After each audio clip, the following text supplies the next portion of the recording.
Hello, everybody. It's George from Ireland. So, welcome back to my channel.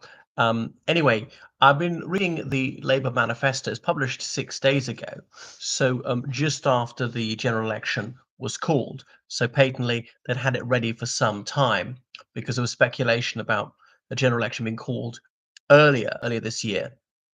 It goes on about Britain, but of course, most of it is only about England because there are various devolved matters, the Scottish Parliament, the Welsh Parliament, Northern Ireland Assembly, and so forth. They control healthcare, education, policing, criminal justice, and many issues for the non-English portions of the United Kingdom. So that's a misnomer there. It's Anglo-centric, it's ignorant, it's offensive. But what do you expect from the Labour Party? Anyway, so they've got five major themes and five minor ones. They say, get Britain building again, switch on Great British Energy, get the NHS back on its feet, take back our streets, break down barriers to opportunity. So some of these are quite effective slogans.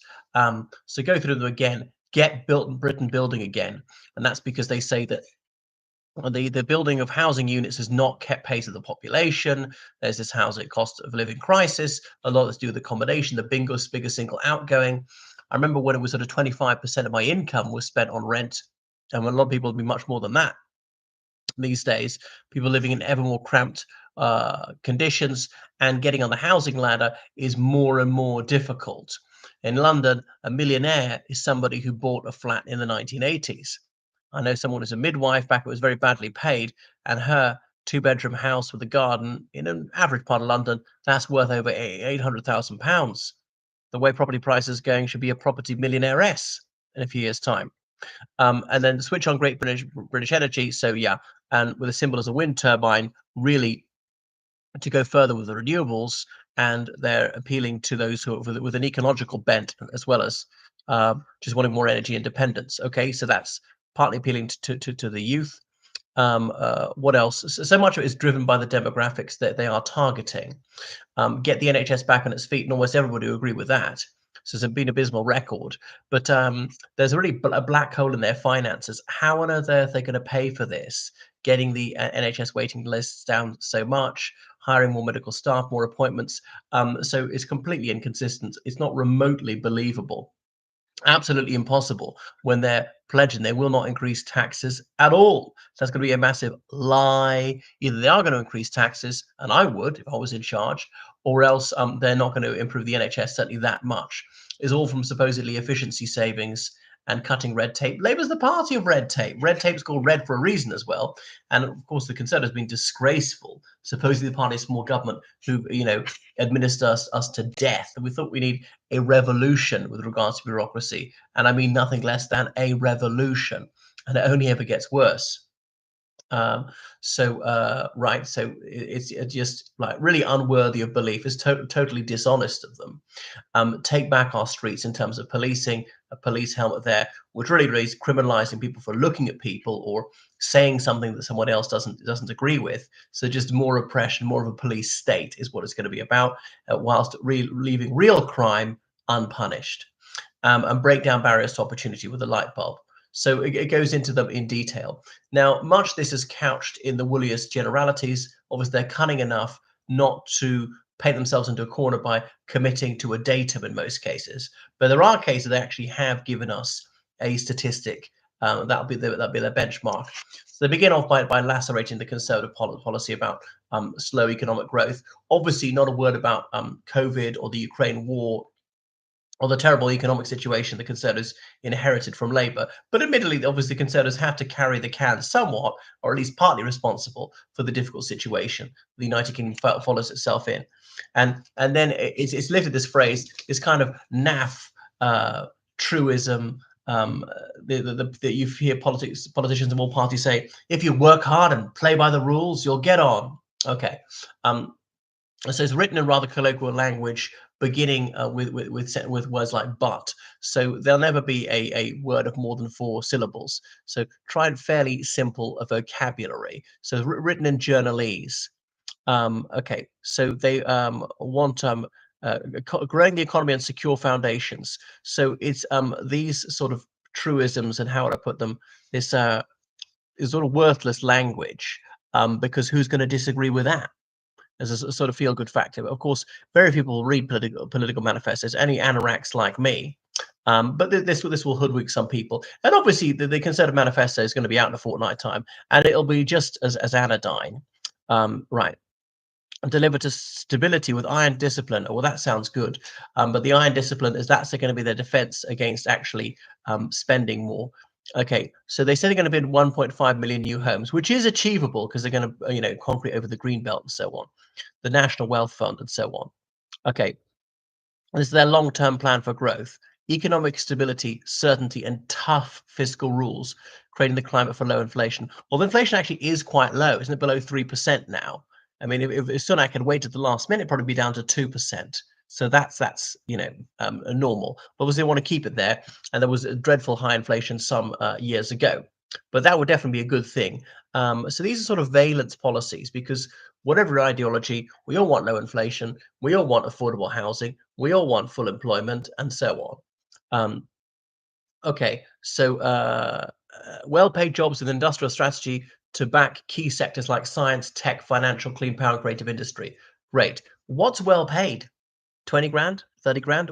So they've not actually committed to a figure. So they can therefore still say it's well paid. How are you actually going to do that unless you're going to raise the minimum wage really high? And the trouble is, the jobs are that well paid, there won't be that many jobs. They'll just be unaffordable. More homeowners reforming planning laws to build 1.5 million more homes with first-time buyers getting first dibs. So you see, as I say, how it was written in slang.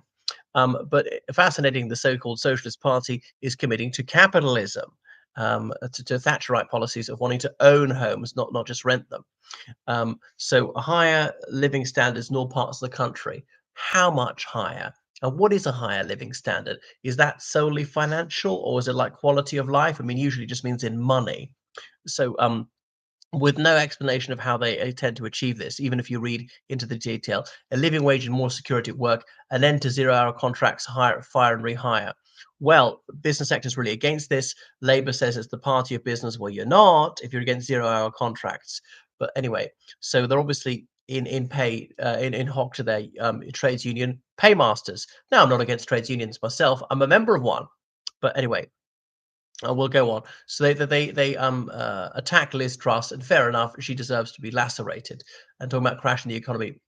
So yes, get Britain building again, new homes, transport, clean energy, and so on. Right. So the older people, the property classes will dislike that because it'll drive down the value of their properties. But for people under 40, very difficult to buy a home otherwise. They'll be applauding this. Nothing about how actually immigration is part of the problem. Not that immigrants are evil, is a multifactorial problem, and one of these is immigration. Another is selling off the council houses. Another is the green belt, and there might be more. Another is well, making it so hard to be a landlord because of all the overregulation by the Tories. Um, Kickstarting a skills revolution, a new generation of technical colleges, more high quality apprenticeships and training opportunities tailored to local jobs in all parts of the country, and so on. So, yet another reorganization of education. So they just never leave it alone. Anyway, so I think that's not great news. And making work pay, introducing a new deal for working people, delivering a genuine living wage, banning zero-hour contracts, and so on. Now, they obviously don't say what it's going to be, because on the one hand, it would be too low, and some people are disappointed with that. On the other hand, if it's too high, businesses say, no, that's unaffordable. So they're smart enough not to actually state what the amount is going to be. So if we go on to green energy, then they say millions of people are suffering from skyrocketing energy bills, nearly doubling the average for the average family in recent years. But what they won't say, of course, is that if you allowed more oil and gas, it would get lower. And they were against the new oil fields being exploited. They're against tar sands, shale oil. They're against nuclear energy. And indeed, just off the Falklands or in the British Antarctic territory, more oil and gas reserves have been found. But they are so enamored of Greta Thunberg, they'd rather drive people into poverty than provide affordable energy. And you might say, well, we've got to prioritize saving the planet. Fair enough, is a valid argument. But you can't have it both ways. You can either try and lift people out of poverty, or you can and prioritize the environment. And they're pretending you can do both. There is a middle way, of course. And now I say drive people, take people out of poverty. The United Kingdom poverty scarcely exists unless you're actually homeless. Oh, I'm poor. I mean, you know, even the poorest person just about gets at least 2 meals a day, and most of us eat too much. I mean, I'm the worst offender, but most adults should eat only 2 meals a day, not three. And so it goes on.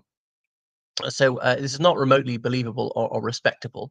Cut the NHS waiting lists. There's going to be a green prosperity plan, and so on.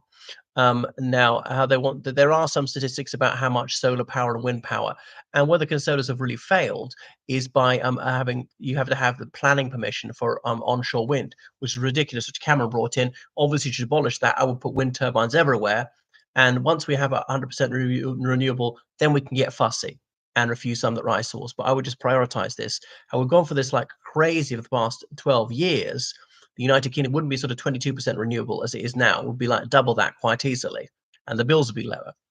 Anyway, so that's it. It goes on about safe streets. It's just more PC bigotry, just using the police even more than they are at the moment as really shock troops of the far left. And there's yet another example of the extreme left bias of the police by letting Angela Rayner off the hook and not charging her today. So Suella Braverman, she was right on this one. They are playing favourites. They're public sector workers. They're all under 67. They're mostly university graduates.